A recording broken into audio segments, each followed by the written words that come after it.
আন্তর্জাতিক অপরাধ ট্রাইব্যুনালের কার্যক্রম জানাতে সরাসরি যুক্ত হচ্ছেন আমাদের সহকর্মী সাবরিনা মজুমদার। সাবরিনা, ট্রাইব্যুনালে আর কি বললেন মাহমুদুর রহমান? মামলার কার্যক্রম সম্পর্কে জানাবেন আমাদের।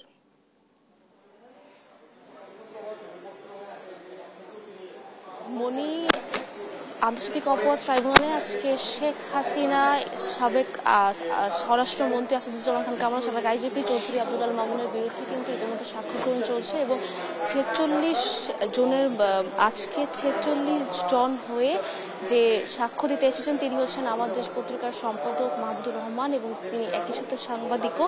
এবং তিনি যে সাক্ষ্য গ্রহণে তিনি যেটা বলেছেন যে এই যে 15 বছরের যে আওয়ামী লীগ কিছু শাসনামলে আসলে বিভিন্ন হত্যাকাণ্ড ঘটেছে, বিভিন্ন গুম খুনের যে ঘটনা সেগুলো আসলে ঘটেছে, রাজনীতিবিদদের বিভিন্ন ধরনের হয়রানির শিকার হতে হচ্ছে, সেই ঘটনাগুলোই কিন্তু আসলে তুলে ধরা হয়েছে। এবং তিনি প্রথমেই আমি এর আগের লাইভে কিন্তু আপনাদেরকে দর্শকদের জানিয়েছিলাম যে 2008 সালে আসলে কিভাবে নির্বাচনে আসলে আওয়ামী লীগ ক্ষমতায় আসে সেটি আসলে মাহমুদুর রহমান বলেছেন যে ভারতের যে বিদেশি শক্তির সহায়তায় আসলে তিনি আওয়ামী লীগ আসলে 2008 সালে নির্বাচনে আসেন এবং পরবর্তীতে কিন্তু বিডিআর হত্যাকাণ্ডও আসলে ঘটানো হয় বিভিন্ন ষড়যন্ত্রের মাধ্যমে। সেখানে শেখ তাপস আসলে এই ষড়যন্ত্রের সাথে যুক্ত ছিলেন, কিন্তু শেখ হাসিনার ছায়াতলে আসলে তার কোনো বিচার সম্ভব হয়নি।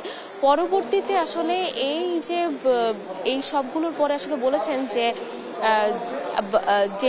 আন্তর্জাতিক অপরাধ ট্রাইব্যুনালে যে বিচার হয়েছিল এর আগে যুদ্ধাপরাধীদের, সেই বিচারে আসলে স্কাইপ কেলেঙ্কারির মাধ্যমে আসলে এই যে এখানে যে রায় প্রদান করা হয়েছিল, যে বিচারপতিরা যে রায় দিয়েছিলেন তাদেরকে আসলে বিভিন্নভাবে পুরস্কৃত করা হয়েছিল এবং সেই বিচারকদের মধ্যেও কিন্তু ওদেরকে প্রধান বিচারপতি আসলে করে দিয়েছিলেন। এবং এই যে তিনি এই সাবেক প্রধানমন্ত্রী শেখ হাসিনা আসলে যেভাবে এই যে পুরোপুরি বিচার ব্যবস্থাকে আসলে ধ্বংস করেছে, গণতন্ত্রকে ধ্বংস করেছে, সেগুলোই কিন্তু আসলে তুলে ধরেছেন। এবং সেই সাথে তিনি যেটি জানিয়েছেন যে এই যে আরো কিছু হত্যাকাণ্ড বা গুমের ঘটনা বা এই যে 15 বছরের শাসনামলে আসলে আরো কি কি ঘটনা ঘটেছে, বড় বড় ঘটনা, সেগুলোই কিন্তু আসলে তুলে ধরবেন। এখন ইতোমধ্যে আন্তর্জাতিক অপরাধ ট্রাইব্যুনাল হচ্ছে বিরতি চলছে, বিরতির পর আসলে আবারও বিচার করে যখন শুরু হবে তখন আবারও তিনি আসলে বিভিন্নভাবে আসলে 15 বছরের আসলে শাসনামলের যে প্রেক্ষাপট সেটির বিভিন্ন ধরনের ঘটনা, বিডিআর হত্যাকাণ্ড এবং সে সাথে 2008 সালের নির্বাচন, পরবর্তীতে যে নির্বাচনগুলো ঘটেছে সেগুলোর আসলে প্রেক্ষাপট আসলে তুলে ধরবেন। তো এখন পর্যন্ত এই ছিল সর্বশেষ খবর আন্তর্জাতিক অপরাধ ট্রাইব্যুনাল থেকে।